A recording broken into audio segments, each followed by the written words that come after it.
Hello everyone, welcome to EduHub with Chandni. Let's embark on a journey of discovery and fun learning together. आज का जो chapter है उसका नाम है our home earth a unique life sustaining planet. ये class 8 का chapter 13 है। आज इस चैप्टर में हम बहुत सारी चीजें पढ़ेंगे, जैसे अर्थ में लाइफ कैसे सरवाइव करी इतने बिलियन ऑफ ईयर से, जबकि इतने बड़े बड़े मेजर डिजास्टर हुए हैं, चेंजेस हुए हैं।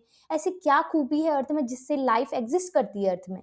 या हम बोले अगर हम स्पेसशिप से अगर सॉइल और वाटर हम कहाँ ले जाए, मार्स में ले जाए, क्या वहां भी प्लांट ग्रो हो सकते हैं क्या? इतनी सारी चीजें हम इस चैप्टर में पढ़ेंगे। बहुत इंटरेस्टिंग चैप्टर है। So let's get started. सबसे पहले देखिए वाई इज अर्थ यूनिक। क्यों अर्थ यूनिक क्यों है? ठीक है, पहले तो अर्थ को हम जैसे हम बोलते हैं अर्थ एक प्लेनेट है, तो earth is not just a planet, it is a planet that sustain life. Planet तो बहुत है हमारे, लेकिन अर्थ एक ऐसा प्लेनेट है जो क्या करता है, उसके अंदर जो क्या है एक लाइफ सस्टेन करती है। ठीक है, सबसे पहले देखते हैं earth only known planet where the life exist in diverse form. मतलब हमको ये पता है कि अर्थ क्या है, एक ऐसा प्लेनेट है जिसमें क्या करती है, लाइफ रहती है, वो भी बहुत डाइवर्स फॉर्म में। अब देखिए और बताते हैं ये कहाँ रहती है। देखो, life is confirm the thin outer layer called a crust. ये कहाँ पर है? जितने भी हमारी लाइफ एग्जिस्ट करती है, थिन लेयर होती है किसकी? अर्थ की, उसको बोला जाता है क्रस्ट। ठीक है, क्रस्ट बोला जाता है। अभी हम क्रस्ट अच्छे से समझते हैं ये है क्या। देखो, ये क्या है, एक डेलिकेट लेयर है सपोर्ट की। जो अर्थ है उसकी एक लेयर है जिसमें क्या क्या है, माउंटेन्स इसी लेयर में है, river, forest, ocean, animals, humans, ये सारी चीजें किस में रहते हैं? अर्थ की इसी लेयर में रहते हैं, क्रस्ट में। ठीक है, जितनी भी लाइफ सस्टेन है इसी अर्थ के, ये वाला पूरा हिस्सा क्रस्ट है। देखिए ये जो ये वाला दिख रहा है आपको, ये क्रस्ट है। फिर अंदर का हिस्सा होता है, ये चीजें आप बाद में ज्योग्राफी में पढ़ेंगे, upper mantle, lower mental, outer core, inner core. ठीक है, बस अभी हमको जानना है कि जो अर्थ का जो क्रस्ट होता है उसी में हमारी सारी लाइफ क्या करती है, सस्टेन करती है। इसमें आपको बता रखा है इस चैप्टर में कि जो अर्थ की जो लेयर है, एक तरफ से आप क्या समझ सकते हो, जैसे आपको दिख रहा है ये एप्पल दिख रहा है, ये एप्पल की जो थिन लेयर स्किन है इसकी, एप्पल की थिन, आपने देखना एप्पल खाते हैं ना आप लोग एप्पल, तो आप ये इसकी जो स्किन होती है इसके ऊपर के छिलते हैं, कोई इसको छिलके पसंद करता है, कोई वैसे पसंद करता है। तो जब आप इसको छिलते हैं तो आपको दिखता होगा बहुत पतली पतली क्या दिखती है, इसकी स्किन दिखती है ना, जो रेड रेड कलर की होती है, अंदर देखो क्रीम कलर का ये जो स्किन है, इसी को आप समझ लीजिए कि जो अर्थ भी इसी समान है। इसकी स्किन जितनी पतली है उतने एप्पल में से खाली स्किन हिस्सा होता है ना, उतना ही हिस्सा अर्थ का क्रस्ट है। ठीक है, तो इसी में ही हमारी लाइफ एग्जिस्ट करती है। एप्पल की तरह एग्जाम्पल दे रखा है आपको, earth crust is like the thin skin of an apple. ठीक है, ये देख लीजिए, एक आपको एक तरफ से एग्जाम्पल दे रखा है। इसी में क्या क्या रहता है हमारा, माउंटेन्स हो गया, फॉरेस्ट हो गया, एनिमल्स हो गए, ह्यूमंस हो गए, सारे रहते हैं। ठीक है, अर्थ प्रोवाइड्स हमें क्या क्या प्रोवाइड करती है, आपको बहुत अच्छे से पता होगा, air, water, soil, minerals, material, जो हमारे लाइफ के लिए बहुत एसेंशियल है सर्वाइवल करने के लिए। इस वजह से हमारा अर्थ बहुत यूनिक है। अब देखिए कुछ और प्लैनेट भी है हमारे सोलर सिस्टम में, वो भी हम देख लेते हैं, एक गो थ्रू कर लेते हैं, क्योंकि ये चीज़ तो हमने बियॉन्ड अर्थ चैप्टर में पढ़ी है, ये आपके क्लास 6 चैप्टर में आपने सारे पढ़ा होगा सोलर सिस्टम के बारे में। लेकिन अभी हम खाली एक ओवरव्यू देख लेते हैं कि ये क्या क्या। देखो कितने प्लैनेट है हमारे, टोटल कितने हैं हमारे, हमारे टोटल 8 प्लैनेट है। कौन कौन से है? देखो सबसे पहले आ जाता है मर्क्यूरी, ये सिक्वेंस वाइज में, ये यहाँ पे दिखेगा आपको मर्क्यूरी। ठीक है, देन वीनस, ये आपको हमारा अर्थ दिख रहा है, ये है हमारा अर्थ। ठीक है, ये है अर्थ, ये है मार्स, ये है हमारा Jupiter, then Saturn, Uranus, Neptune. अब देखिए ये इतने प्लेनेट हो गए, टोटल हमारे 8 प्लेनेट्स हो गए। लेकिन ये जो हमारे ये आगे के हमारे 4 प्लेनेट दिख रहे हैं ना, और बचे हुए ये 4 प्लेनेट, इनके बीच में हमारे बहुत सारे रॉक्स है। ठीक है, बहुत सारे रॉक्स की एक बेल्ट है, उसको एस्टेरॉइड बेल्ट बोलते हैं, ये आपने पढ़ा होगा अपने बियॉन्ड अर्थ में। बस यहाँ पे मैं बस समझाने के लिए, टोटल 8 प्लेनेट्स हैं। जो इनर प्लैनेट किसको बोला जाता है, ये भी पूछा जाता है, इनर प्लैनेट कौन कौन से होते हैं। इनर प्लैनेट इसी एस्टेरॉइड बेल्ट के अंदर जितने भी आते हैं ना, वो सारी इनर प्लैनेट है। जैसे हमारा मर्क्यूरी, ठीक है, Venus, earth and Mars. Mercury से मार्स के बीच में वाले सारे क्या होते हैं, इनर प्लैनेट होते हैं। इसमें ये स्मॉल होते हैं और रॉकी रहते हैं। ठीक है, और आउटर प्लैनेट कौन से होते हैं, जुपिटर टू नेपट्यून। ये जुपिटर से यहाँ तक के जितने भी है ये आउटर प्लैनेट कहलाते हैं। और इसमें क्या होते जाते हैं, लार्ज रहते हैं ये बहुत, और गैसियस फॉर्म में रहते हैं ये। लेकिन देखिए इसमें एक एक्सेप्शन ये है, अगर मैं बोलूं कि सबसे हॉटेस्ट प्लेनेट कौन सा होगा, ठीक है, सबसे कोल्डेस्ट तो आप तो बोल दो कि इससे बहुत दूर है तो इधर बहुत ठंडा रहेगा। ठीक है, अगर मैं बोलूं चलो ये तो हमारा कोल्डेस्ट प्लेनेट में आ गया, अगर मैं बोलूं सबसे हॉटेस्ट प्लेनेट कौन सा है, आप क्या बोलोगे? आप बोलोगे ये है हमारा मर्क्यूरी है, क्योंकि सबसे पास है सन के, ये सन है ना, सन के सबसे पास है मर्क्यूरी बोलोगे, लेकिन ऐसा नहीं है। एक एक्सेप्शन यही है, अगर हम बोलें कि सबसे हॉटेस्ट प्लेनेट कौन सा है, तो हमारे मर्क्यूरी के बदले आ जाता है हमारा वीनस। देखो ये वीनस यहाँ पे है वीनस, लेकिन फिर भी हम बोलते हैं कि मर्क्यूरी पास में, फिर भी हम बोलते हैं वीनस हमारा हॉटेस्ट प्लेनेट है। ऐसा क्यों होता है? देखिए, ये इसलिए होता है, ग्रीन हाउस इफेक्ट के कारण होता है। ये ग्रीन हाउस इफेक्ट क्या होता है, हम आगे पढ़ते हैं। ये CO2 एटमॉस्फेयर ट्रैप करता है हीट का, ये हम पढ़ते हैं ग्रीन हाउस इफेक्ट। और ये क्यों ऐसा रीजन है कि मर्क्यूरी में नहीं है और वीनस में नहीं है, हम देखते हैं। हम पढ़ लेते हैं ग्रीन हाउस इफेक्ट, ठीक है। ग्रीन हाउस इफेक्ट, पहले हम एक एग्जांपल देख लेते हैं ग्रीन हाउस इफेक्ट का। मान लीजिए कि आपके पास कार है या कोई भी एक 4 व्हीलर है, तो क्या होता है, आप गर्मियों में अगर ये 4 व्हीलर कहीं रुकी है, एकदम धूप लगी हुई है इधर, ठीक है, बहुत ज़्यादा धूप है, उसमें आपकी 4 व्हीलर रुकी हुई है, तो आप देखेंगे, आपको ऐसा लगेगा कि अंदर इतनी ज़्यादा गर्मी हो रही है, इतनी ज़्यादा, जैसे आप क्या करेंगे, बाहर आएंगे, ये आप है, ठीक है, जैसे आप बाहर आए तो आपको लगेगा यार जितनी अंदर गर्मी थी उसके अकॉर्डिंग तो बाहर कितना ठंडा है। मतलब कार में भी, कार में क्या आएगा, आपको शेडो मिलेगा कि एकदम सन आपके सर के ऊपर नहीं रहेगा, आपको शेडो मिल रहा है। फिर भी क्या हो रहा है, आपको इतनी ज़्यादा गर्मी लग रही है, मतलब कंपैरिजन टू बाहर, मतलब बाहर पे क्या हो रहा है, आपको ज़्यादा ठीक लग रहा है, सन के एकदम सर में है आपका सन, लेकिन फिर भी क्या हो रहा है, आपको तब उतनी ज़्यादा गर्मी नहीं लग रही है कंपैरिजन टू जब आप कार के अंदर बैठे पड़े हो एकदम बंद। तो आपको क्या होता है, ऐसा क्या होता है, देखिए ये एक एग्जांपल कार का हो गया, या एक एग्जांपल आप ले लीजिए, आप सोए हुए हो, आपके ऊपर ब्लैंकेट रख लिया एक, तो आपको लगेगा गर्मी लगेगी, फिर एक और रख दिया और गर्मी लगेगी। ये ब्लैंकेट काम क्या कर रहा है आपका, जो आपकी बॉडी की हीट है उसको बाहर जाने से रोक रहा है, मतलब ब्लैंकेट जो हीट है वो अपने में ही ट्रैप कर ले रहा है, तो इस वजह से आपको क्या लगती है, गर्मी लगती है। देखिए कार का अगर क्या करेंगे, जितनी भी सन की ये रेज आई है, ठीक है, कार में कार के अंदर की जितनी भी चीजें होती है, हमारी सीट होती है, वो होती है, तो वो क्या करती है, हीट को एब्जॉर्व कर लेती है। जैसे हीट को एब्जॉर्व करेंगी तो क्या होता है, अंदर हीट बढ़ जाएगी, कार के अंदर हीट बढ़ेगी, लेकिन जो हीट है उसको बाहर भी तो जाना होगा ना, विंडो लगा लगा रहेगा आपका, बंद रहेगा सब चीज, तो क्या होगा, जितनी भी आपकी हीट है वो अंदर ही ट्रैप हो जाएगी। जब अंदर ट्रैप हो जाएगी तो आपको क्या लगेगा, अंदर ज्यादा गर्मी लगेगी कंपैरिजन टू बाहर। बाहर में आपको जो ठीक लगेगा कि कार के अंदर बैठने से अच्छा हम बाहर पे खड़े रह जाएं, ठीक है। ऐसे ही आपका ब्लैंकेट में भी है, ब्लैंकेट भी आपकी हीट को ट्रैप कर देता है, तब आपको गर्मी लगती है। जैसे आपने ये दो एग्जांपल समझी कि क्या हो रहा है, हीट क्या हो रही है, ट्रैप हो जा रही है, वैसे ही हमारा एटमॉस्फेरिक ग्रीन हाउस इफेक्ट क्या होता है, जैसे क्या होता है, जितनी भी ये लाइट आ रही है, मतलब ये रेज आ रही है, ठीक है, सन की रेज आती है, ये अर्थ में पड़ रही है, तो अर्थ क्या हो रहा है, अर्थ में क्या हो रहा है, हमारा जितने भी क्रस्ट है उधर पड़ रही है, तो वो क्या कर रहा है, हीट को ऑब्जर्व कर रहा है डे टाइम में, और क्या हो रहा है, थोड़ा गर्म हो रहा है हमारा टेम्परेचर अर्थ का। लेकिन जैसे नाइट होती है तो क्या हीट क्या होती है, स्पेस की तरफ जाती है, हीट वापस जाती है, तो जब हीट वापस जाती है, अगर मान लीजिए पूरी हीट वापस चली गई, जितनी आई थी डे में उतनी वापस चली गई, तो क्या होगा, हमारा क्या होता है, जो लिक्विड होता है, हमारा जो वाटर होता है वो किस फॉर्म में होता है, लिक्विड फॉर्म में होता है, लिक्विड फॉर्म में होता है ना, लिक्विड फॉर्म में होता है। मान लीजिए अगर ये ही चीज, अगर जितनी भी हीट आई वो वापस चली गई, तो कितना होगा, टेम्परेचर जितना रेज होता है, अचानक से टेम्परेचर क्या होगा, डाउन चलेगा, इतना ज्यादा डाउन चले जाएगा कि क्या हो जाए, आपका जो लिक्विड है वो फ्रीज हो जाएगा, ठीक है।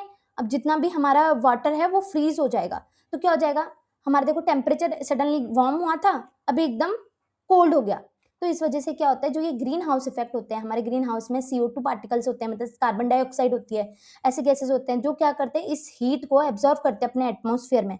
इसी एटमॉस्फेयर में हीट एब्जॉर्व होने के कारण क्या होता है, जो जितनी हीट आई थी उसकी थोड़ी बहुत ही बाहर जा पाती है, थोड़ी बहुत हमारे एटमॉस्फेयर में ही ट्रैप हो जाती है, और वो ट्रैप होना बहुत जरूरी है। अगर वो नहीं होगी तो हमारे अर्थ का टेम्परेचर एकदम से डाउन चले जाएगा नाइट में, और हमारा वाटर सारा फ्रीज हो जाएगा। इस वजह से हमारा एक वार्म टेम्परेचर बना रहता है हमारे अर्थ में नाइट के टाइम पे, एकदम से ठंडा भी नहीं रहता है।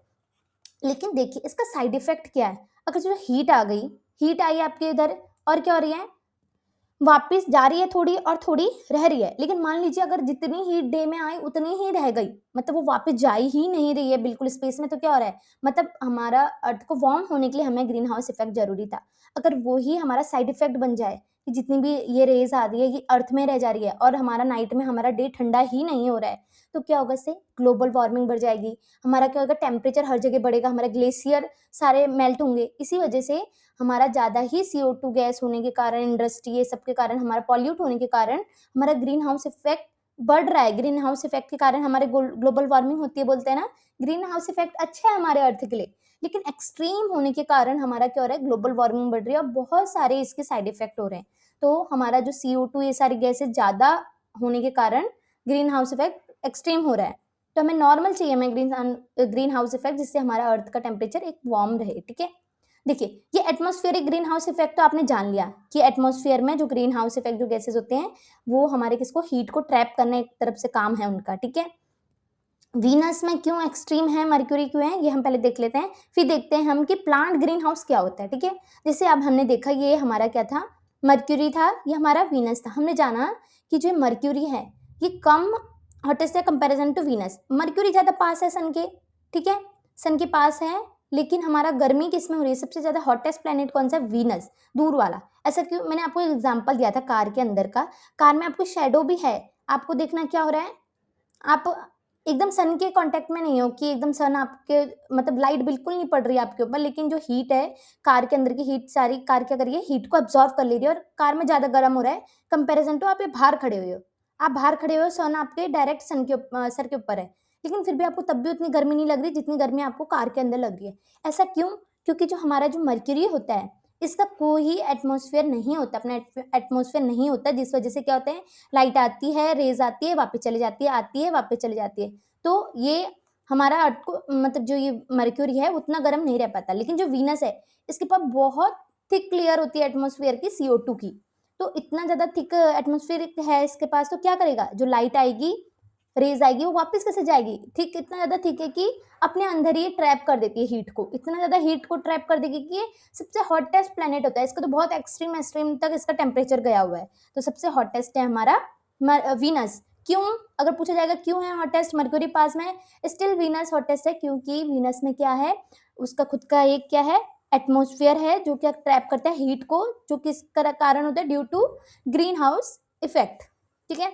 हमारा ये हो गया हमारा अर्थ। अब हम अर्थ के बारे में जानेंगे थोड़ा। अब देखो पहले हम देख लेते हैं प्लांट ग्रीन हाउस क्या करता है। देखो अब देखिए हम देखेंगे प्लांट ग्रीन हाउस इफेक्ट क्या होता है। देखो प्लांट ग्रीन हाउस इफेक्ट क्यों होता है, जैसे आपने देखा होगा फार्मर्स लोग क्या करते हैं, अपने वेजिटेबल हो गया या क्या हो गया, फ्लावर्स हो गया, ऐसे लगाते हैं और बाहर साइड ऐसे कुछ शीशे वाला या किसी चीज़ से वो एक हाउस टाइप में बना लेते हैं। इसका क्या रीज़न है, जैसे हमारे ज़्यादातर ठंडियों टाइम में होता है, ठंडे टाइम में क्या होता है, जो डे में जितनी भी हीट होती है ये अंदर आ जाती है और ये क्या करती है, जो अंदर की जो हीट होती है उसको बाहर नहीं जाने देती, जिस वजह से नाइट में जब कोल्ड होता है तो अंदर का जो वार्म टेम्परेचर है इन वेजिटेबल्स या फ्लावर्स को सर्वाइव करने के लिए मदद करता है। अगर ये नहीं होता तो टेम्परेचर कोल्ड हो जाता है और इनके लिए बहुत दिक्कत होती है सर्वाइव करने के लिए, तभी इसलिए ये बनाया जाता है ग्रीन हाउस, ठीक है, प्लांट ग्रीन हाउस, जिसकी वजह से अंदर का टेम्परेचर नॉर्मल रहे और वेजिटेबल और जो फ्रूट है वो अच्छे से सर्वाइव कर ले, सुटेबल की, जिससे वजह से लाइफ एग्जिस्ट रहती है।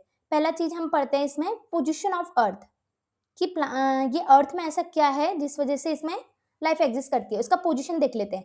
हमने भी जाना जो वीनस था, मर्क्यूरी थी, वो सन के इतने क्लोज है कि क्या कहते हैं, टू हॉट है, बहुत ज़्यादा हॉट है। यहाँ पे क्या होगा, मर्क्यूरी आएगी, वीनस आएगा, फिर अर्थ है, देन क्या मार्स है, फिर देन ये दूसरा है, ठीक है, ये मान लीजिए जुपिटर है।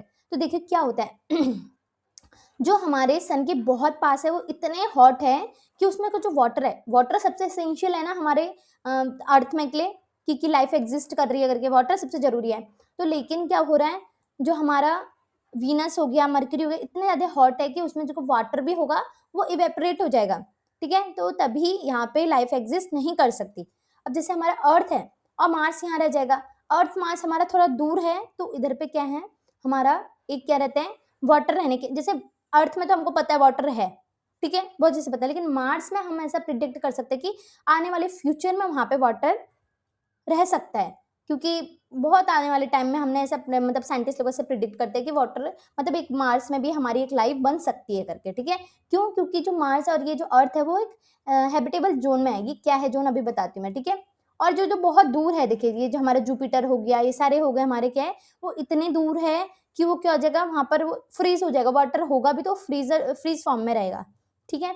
ये है हमारा हैबिटेबल जोन। जो हैबिटेबल जोन क्या कहेगा, पहले तो इस सबसे मेन है, सबसे पहले क्या होगा, जो हैबिटेबल जोन है, इसी हैबिटेबल जोन को हमारा बोला जाता है गोल्डीलॉक्स। ये बहुत पूछा गया है कि गोल्डीलॉक्स जोन है क्या, जो जोन है ये गोल्डीलॉक्स, ये कौन सा जोन होता है, वो होता है हैबिटेबल जोन। हैबिटेबल जोन मतलब जहाँ पे क्या हो रहा है, अलाउज लिक्विड वाटर, लिक्विड किस फॉर्म में है, सॉरी वाटर किस फॉर्म में, लिक्विड फॉर्म में, वही हमारा गोल्डीलॉक्स जोन होता है, ठीक है। ये हम थोड़ा और अच्छे से पढ़ते हैं अभी। टू क्लोज टू सन, अगर जो ज़्यादा क्लोज है वाटर इवेपरेट हो जाता है, जैसे मरकरी और Venus. Too far, Neptune, Jupiter इतने फार है कि उधर क्या रह जाता है, हमारा क्या होता है, वाटर होगा भी तो फ्रीज फॉर्म में रहेगा। अर्थ क्या है, blue planet due to abundant water. Blue planet क्यों कहा जाता है अर्थ को, इसलिए क्योंकि इतना ज़्यादा वाटर ही है हमारे अर्थ में, इस वजह से हमने क्या बोला, ब्लू प्लैनेट बोला गया अर्थ को। Mars lie the edges of habitable zone के किनारे पे ही रहता है हमारा मार्स। इस वजह से हमको क्या लगता है कि आने वाले फ्यूचर में क्या रहेगा, लिक्विड प्रेजेंट रहेगा कहाँ पे, मार्स में, और क्या पता लाइफ भी एक तरफ से सस्टेन करे। ठीक है, अब देख लीजिए, हमने कहा कि जो हमारा जो अर्थ है वो लाइफ एग्जिस्ट होने के लिए क्या क्या सूटेबल है। पहला चीज हमने पढ़ दिया कि पोजीशन ऑफ अर्थ, अर्थ का पोजीशन इस वजह से इतनी अच्छी जगह है कि क्या है, हैबिटेबल जोन में है, जिस वजह से क्या है वहाँ पे लाइफ एग्जिस्ट करती है। हैबिटेबल जोन, ये याद रखना, गोल्डीलॉक्स जोन कहा जाता है हैबिटेबल जोन, ऐसा जोन जहाँ पर ना ही ज्यादा हॉट है होता है, ना ही ज्यादा टू कोल्ड है, जिस वजह से वाटर है लिक्विड फॉर्म में रह रहा है हमारा। ठीक है, ये पोजीशन ऑफ अर्थ है। क्या पोजीशन ऑफ अर्थ ही एक ही ऐसा रीजन है जिस वजह से लाइफ एग्जिस्ट करती है? नहीं, दूसरा है हमारा साइज ऑफ अर्थ। हमारा साइज, जो अर्थ का जो साइज है ना, वो भी हमारे लिए बहुत इंपॉर्टेंट रोल करता है। मान लीजिए आपका साइज बहुत छोटा है, अर्थ का साइज बहुत छोटा होता तो क्या होता, ठीक है, जितनी भी ग्रेविटी होती हमारी कम हो जाती। हमारा जो, अगर अर्थ का साइज ही बहुत छोटा होता तो ग्रेविटी कम होती, ग्रेविटी कम होती तो अर्थ में जितना भी एटमॉस्फेयर है हमारा, ये एटमॉस्फेयर रहता है हमारा अर्थ का, वो क्या होता है, जो एटमॉस्फेयर में हमारा ऑक्सीजन रहता है, वो सारी रहती है, वो किसकी वजह से रहती है, ग्रेविटी की वजह से, तो हमारा एटमॉस्फेयर इतना बना रहता है। अगर ग्रेविटी नहीं रहेगी तो हमारा एटमॉस्फेयर नहीं रहेगा, हमारा ऑक्सीजन नहीं रहेगा, जिस वजह से क्या होगा, एक लाइफ सस्टेन नहीं करेगी। Earth size ensure gravity strong enough to hold atmosphere. अगर ग्रेविटी नहीं रहेगी तो एटमॉस्फेयर नहीं रहेगा, ऑक्सीजन नहीं रह पाएगा, हमारा लाइफ कैसे एग्जिस्ट करेगी। टू स्मॉल होता है, गैसेस एस्केप हो जाती है, जैसे मार्स हो गए, मर्क्यूरी हो गया। ठीक है, टू लार्ज होती है gravity, too strong, harmful for life हो जाता।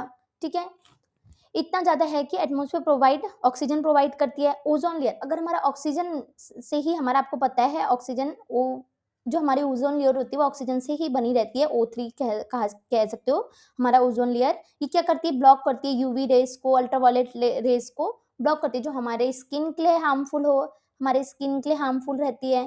ठीक है, और बहुत सारी चीज़ें के लिए हार्मफुल रहती है हमारी यूवी रेस, तो उन सब से हमें बचाता है ओजोन लेयर। तो अगर ये ही नहीं होता, ग्रेविटी नहीं होती, अगर हमारा साइज छोटा होता तो क्या होता, एटमॉस्फेयर नहीं रहता, तो एटमॉस्फेयर नहीं रहता तो हमारा लाइफ कैसे सस्टेन करती।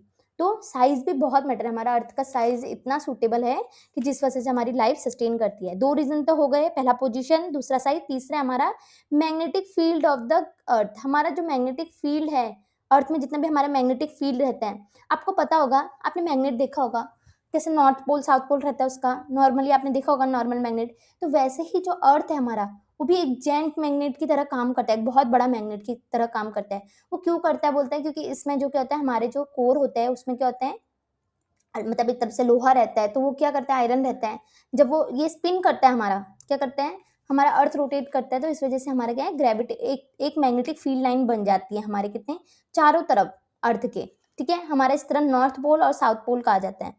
ठीक है, एक मैग्नेटिक फील्ड लाइन बन जाती है। तो ये मैग्नेटिक फील्ड लाइंस का क्या काम है, देखिए, मैग्नेटिक फील्ड लाइन बनती है अर्थ के चारों तरफ, उसका काम क्या होता है, देखो, जो मैग्नेटिक फील्ड लाइंस होती है हमारी, जो अर्थ के बाहर ना बहुत ऐसी हार्मफुल रेज होती है, जैसे कॉस्मिक रेज कहा जाता है, और दूसरा हमारा क्या कहा जाता है, हमारा सोलर विंड कहा जाता है। ठीक है, ये क्या होती है, देख, कॉस्मिक रेज होती है हमारी, इधर तो मैंने नहीं बताया हुआ है, देखिए, हमारी जो कॉस्मिक होती है, कॉस्मिक रेज होती है, ये क्या होती है, दूर दूर से आती है, जैसे कोई हमारा स्टार है वो ब्लास्ट हुआ है, कुछ ना हुआ है, दूर दूर से आने वाली ऐसी रेज, जो ऐसे पार्टिकल्स लेके आती है जो हमारे अर्थ के लिए हार्मफुल होती है।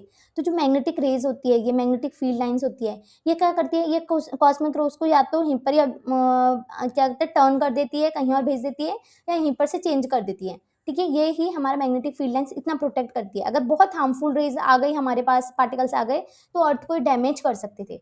ठीक है, तो इसका बचाती है हमारी मैग्नेटिक फील्ड लाइन। और दूसरा होता है हमारा सोलार विंड। सोलार विंड कहाँ से आता है, देखिए, कॉस्मिक रे तो यूनिवर्स के दूर, बहुत दूर से आती है, यूनिवर्स में से बहुत दूर दूर जगह से आती है, अदर स्टार्स से या कहीं से आती है कॉस्मिक रेज। लेकिन जो सन से आने वाली हार्मफुल पार्टिकल्स है, उसको बोला जाता है सोलार विंड। ठीक है, जो सन से आ रही है, सन से आने वाली को सोलार विंड, और कॉस्मिक रेज जो बहुत दूर दूर से आ रही है, ठीक है, यूनिवर्स के कहीं भी किसी एक पार्ट से आ रही है, और सोलार विंड आती है सन से। ये भी कुछ क्या होता है, इसमें से भी ऐसे हार्मफुल पार्टिकल्स होते हैं जो अर्थ को क्या करते हैं, डैमेज करने का, बहुत बार हिट करती रहती है। ठीक है, तो इस वजह से उसको बचाने का काम भी हमारा कौन करता है, मैग्नेटिक फील्ड हमारी है, इसको बचाती है इन सब चीज़ों से। तो originate from molten iron in earth core, जो अर्थ का कोर होता है, जो मोल्टन आयरन होता है अर्थ के बीच में, उसका, उससे ये क्या होता है, एक मैग्नेटिक फील्ड लाइन प्रोड्यूस होती है हमारे अर्थ के चारों तरफ जब ये रोटेट करती है ना खुद में। प्रोटेक्ट अर्थ फ्रॉम, हाँ लिखा तो मैं, कॉस्मिक रेज से प्रोटेक्ट करती है, ठीक है, हमारे कॉस्मिक रेज से प्रोटेक्ट करती है और सोलार विंड से प्रोटेक्ट करती है। मैंने अभी बता दिया कॉस्मिक रेज क्या होती है, जो बहुत दूर दूर से यूनिवर्स से आती है, और सोलार विंड जो हार्मफुल पार्टिकल्स होते हैं कहाँ से, सन से आ रहे होते हैं। Prevents atmosphere damage and excessive UV radiation, ये हमारा मैग्नेटिक फील्ड लाइन हमारा काम करती है। तो हमारा कौन कौन से रीजन हो गए, पहला पोजीशन ऑफ अर्थ बहुत मेन है, साइज ऑफ अर्थ बहुत मेन है, magnetic field of earth line भी बहुत ज़्यादा इंपॉर्टेंट है।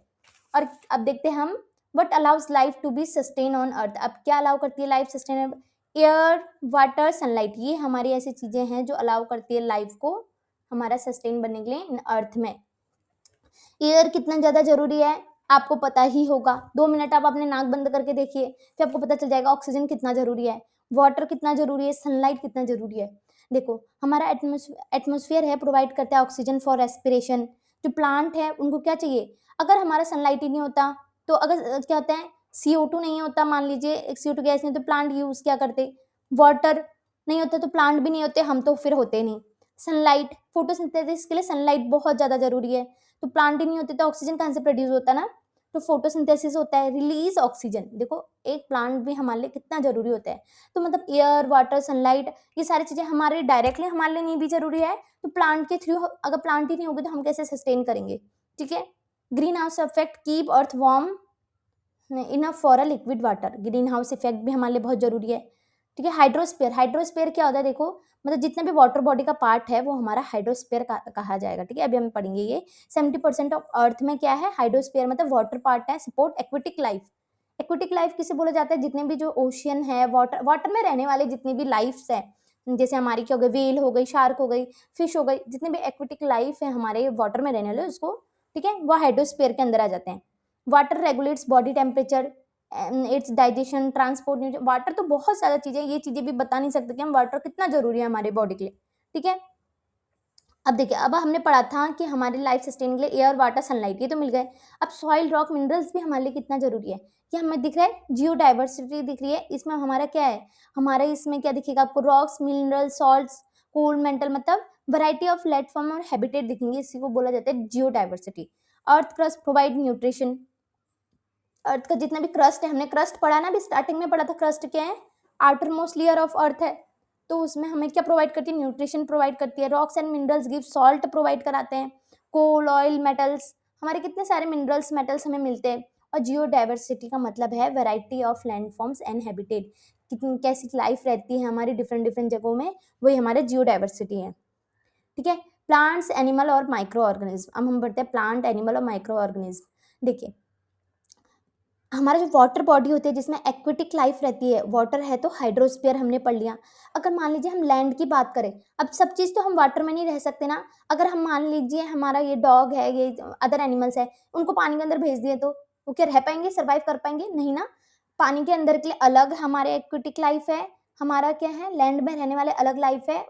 जो लैंड में के लिए होता है उसको बोला जाता है लिथोस्फीयर, ठीक है। ये हमारा बहुत पुराने पुराने ऐसे हैं जो क्या रहा है, फॉसिल फ्यूल का काम कर रहा है, पुरानी जो ये आपको हड्डियां दिख रही है, ठीक है।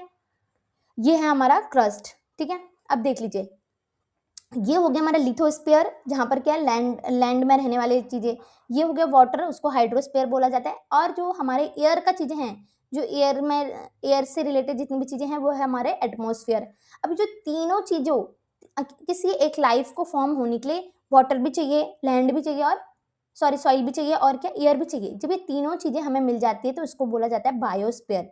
मतलब ऐसी बायोस्फीयर मतलब बोला जाएंगे जहां पर एक लाइफ क्या फॉर्म हो रही है, उसको बोला जाता है बायोस्फीयर।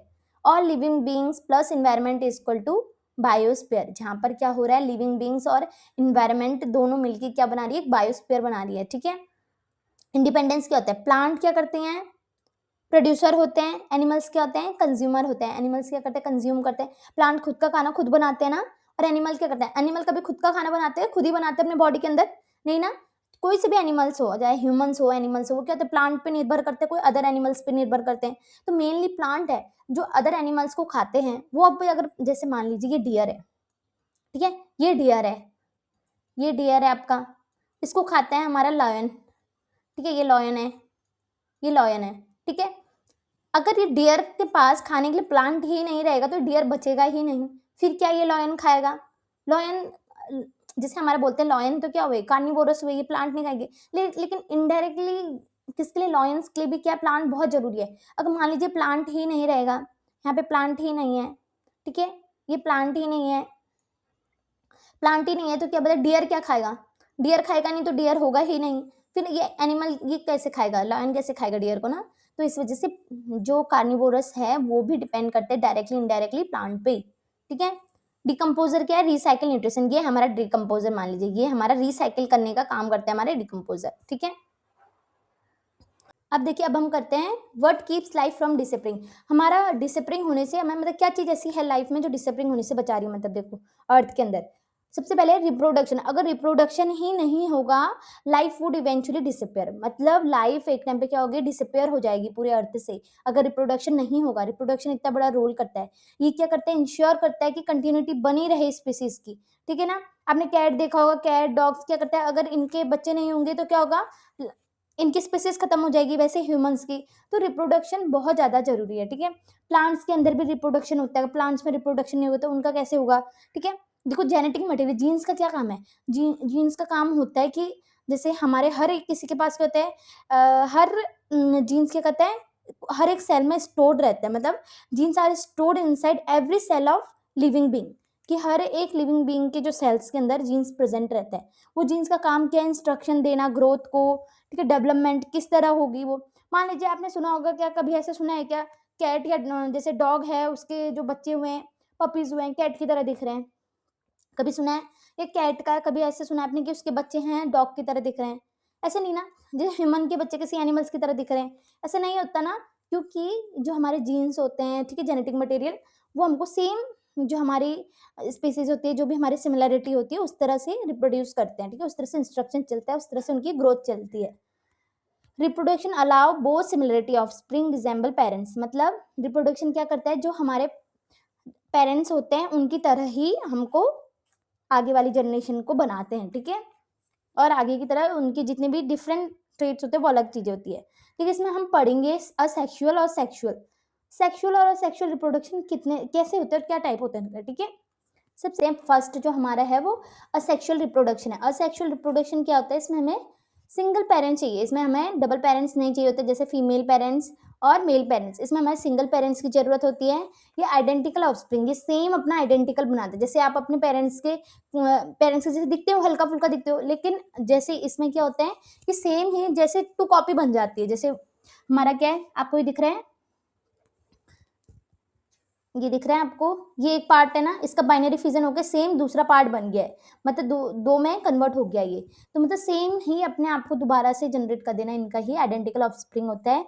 ये सारे असेक्सुअल है, binary fission, budding, pigmentation, spore formation, ठीक है, ये सारे वेजिटेटिव प्रोपगेशन, ये सारे असेक्सुअल रिप्रोडक्शन है। ये आपने अपर क्लास में जाके पढ़ोगे, बहुत अच्छा टॉपिक है, आगे जाके पढ़ोगे, लेकिन अभी खाली समझने के लिए कि वेजिटेटिव प्रोपगेशन भी एक असेक्सुअल रिप्रोडक्शन है, जिसमें पोटैटो, जिंजर, वेजिटेटिव मतलब जिसमें लीव में हो रहा है, किसी पोटैटो में हो रहा है, मतलब किसी भी हमारे किसी प्लांट्स में ऐसे क्या हो रहा है, असेक्सुअल रिप्रोडक्शन हो रहा है, तो उसको वेजिटेटिव प्रोपगेशन बोला जाएगा, ठीक है।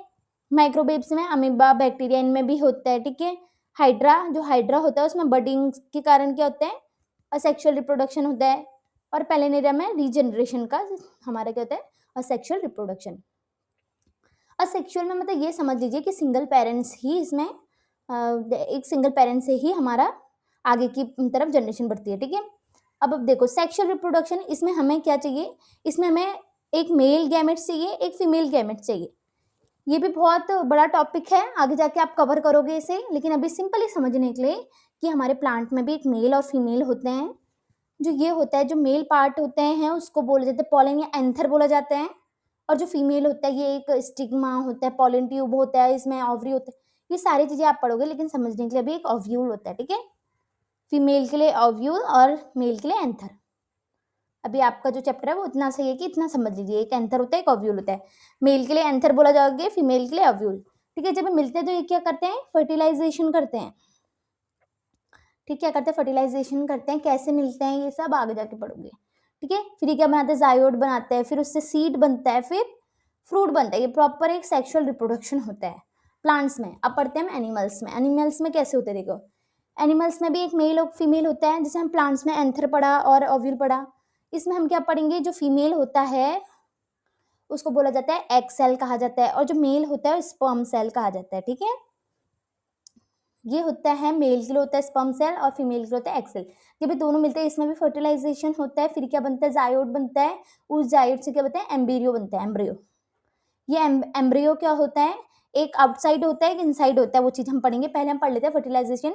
एक एक्सटर्नल होता है और एक इंटरनल होता है। एक्सटर्नल कैसे होता है, आपने फ्रॉग्स फिश देखेंगे, वो अपने क्या करते हैं, उनके बच्चे क्या वाटर में आपने देखे होंगे छोटे छोटे ऐसे तैरते हैं। तो मतलब क्या है, जो बाहर हो रहा है जिसका फर्टिलाइजेशन उसको बोला जाता है एक्सटर्नल, और जिसका अंदर हो रहा है उनको बोला जाता है इंटरनल। अब देखिए, बर्ड ले एग्स। जो बर्ड्स होते हैं वो अपने एग्स को कहाँ करते हैं, बाहर पे करते हैं ना, आपने देखा होगा। तो उससे क्या होता है, एम्ब्रियो क्या होता है, जो उसके अंदर के जो बच्चे होते हैं वो डेवलप होते हैं कहाँ, आउटसाइड में डेवलप होते हैं। अब मैमल्स गिव बर्थ, मैमल्स भी क्या करते हैं, बर्थ गिव करते हैं, बर्थ गिव करते हैं। उसमें क्या होता है, वो डेवलप्ड होते हैं इनसाइड द मदर। अब देखो आगे देखते हैं हम, threads of life on earth. Earth में जो थ्रेड्स होते हैं लाइफ के लिए वो क्या क्या है देखो। सबसे पहले आ जाता है हमारा human activity disturb natural balance. जो ह्यूमन की एक्टिविटीज है वो डिस्टर्ब कर रही है नेचुरल बैलेंस को। ये इसमें देखो क्या क्या चेंजेस हो रहे हैं, क्या क्या ऐसी चीजें हैं। एक है पहले हमारा क्लाइमेट चेंज, दूसरा बायोडाइवर्सिटी लॉस, तीसरा पॉल्यूशन। देखिए इसमें क्लाइमेट चेंज क्या होता है, क्लाइमेट चेंज की वजह से हमारा डिस्टर्ब हो रहा है ना, हमारा अर्थ कितना डिस्टर्ब हो रहा है। कहीं पे हमारा क्या पड़ रहा है, सूखा पड़ रहा है, कहीं पे फ्लड आ रहे हैं, कहीं पे कुछ हो रहा है, बायोडाइवर्सिटी लॉस हो रही है, पॉल्यूशन इतना ज़्यादा बढ़ रहा है। आपने देखा होगा दिल्ली का पॉल्यूशन का कितना ज़्यादा वो चल रहा है। Burning fossil fuel, fossil fuel इतना ज़्यादा बर्न हो रहा है। Green house effect, green houses gas इतना बढ़ रहे हैं कि ग्लोबल वार्मिंग बढ़ रही है।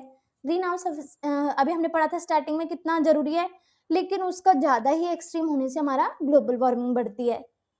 Deforestation, pollution, habitat disturbance, threaten sustainability, ये सारी चीज़ें हमारा क्या कर रही है, इन्हीं लाइफ को, इतनी सारी जो हमने पढ़ा अर्थ में कितनी लाइफ है, इस सबको डिस्टर्ब कर रही है। ये क्वेश्चन कुछ ऐसे क्वेश्चन है जो आपके कॉम्पिटेटिव एग्जाम में आए हुए हैं। ये आंसर आप बहुत इजीली कर लोगे क्योंकि ये चैप्टर में हमारा पूरा डिस्कस कर चुके हैं हम। ठीक है, पहला क्वेश्चन ये एनटीएस स्टेज 1 में आया है, साइंस सिलेक्शन में। ठीक है, 2018 में आया है। ये क्वेश्चन देख लेते हैं, why is Venus hotter than Mercury even though Mercury is closer to sun. ये तो हमने पढ़ लिया, क्यों हो रहा था, Mercury rotates faster, Venus has more volcanoes, Venus has a thick CO2 atmosphere, या Mercury has a no magnetic field. आपको पता है Venus has a thick CO2 atmosphere, इसके कारण क्या हो रहा है, ग्रीन हाउस इफेक्ट हो रहा है ना। Answer, Venus has a thick CO2 atmosphere causing greenhouse effect. So correct answer is C. Now second, ये साइंस ओलंपियाड में आया है और यूपीएससी में भी आया, यूपीएससी प्रीलिम्स एनवायरनमेंट सेक्शन में आया। देखो इतना जरूरी है कि 2060 में यूपीएससी में भी आया, दो चीजों में आ रखा है। What is the Goldilocks zone, ये मैंने कहा था आपको, गोल्डीलॉक्स जोन याद कर लेना कि क्या होता है। ये एस्ट्रोनॉमी में वर्ड यूज किया जाता है गोल्डीलॉक्स जोन। ये होता है region with maximum sunlight, zone where liquid water can exist, area with frozen water, region with no atmosphere. देखो अगर ये नहीं देता, आप बोलते फ्रोजन वाटर, वाटर तो दिख रहा है, लेकिन मैंने बोला जब भी लिक्विड फॉर्म में एग्जिस्ट करे वाटर, तो zone where liquid water can exist. जैसे हमने क्या पढ़ा था, नेपच्यून, जुपिटर, ये सारे पढ़े थे, उनमें भी वाटर एग्जिस्ट बोला जाता है, लेकिन किस में, फ्रोजन फॉर्म में है ना। लेकिन अर्थ में क्या था, लिक्विड फॉर्म में, तभी हमारा अर्थ को गोल्डीलॉक्स जोन कहा जाता है, याद रखना। So correct answer is B, zone where liquid water can exist. So correct answer is B. Now second question, which feature of the earth protect its atmosphere from solar wind. Solar wind से कौन बचाता है, हमने पढ़ा था ना, ozone layer बचाता है सोलर विंड से, या ग्रेविटी बचाती है, या मैग्नेटिक फील्ड बचाती है, क्लाउड कवर। सोलर विंड से हमने पढ़ा था ना, सोलर विंड के पार्टिकल्स आते हैं, उसको कौन बचाता है, मैग्नेटिक फील्ड। ये बहुत ऐसा क्वेश्चन है कि आपको कंफ्यूज कर देगा, ज्यादातर लोग बोलेंगे ओजोन लेयर ना कर दे वो लोग, लेकिन कौन बचाता है, magnetic field. So correct answer is C, magnetic field is a correct answer. Now ये हमारा लास्ट क्वेश्चन है, विच ऑफ द, ये हमारा नीट फाउंडेशन टेस्ट में आ रखा है और ओलंपियाड बायोलॉजिकल सेक्शन में भी आया है। Which of the following example of asexual reproduction. Asexual reproduction का क्या है, फर्टिलाइजेशन इन फ्लॉक, नो, क्योंकि ये तो सेक्सुअल में आ जा रहा था। पॉलिनेशन इन सनफ्लावर, सनफ्लावर का भी हमने देखा, नो। बडिंग इन हाइड्रा, हमने हाइड्रा का देखा था, हाइड्रा में क्या होता है, बडिंग हो रही थी ना। Seeds formation in mango. So correct answer is C, C में ही असेक्सुअल रिप्रोडक्शन हो रहा है। So correct answer is C. ना यहीं पर देखिए हमारा ये चैप्टर यहीं पर खत्म होता है, हमने पूरा चैप्टर कंप्लीट कर चुका है। मैं बस लास्ट में यही कहना चाहती हूँ, सीखने की कोई उम्र नहीं होती. So dream it, wish it and do it. That's it for today. Thanks for watching.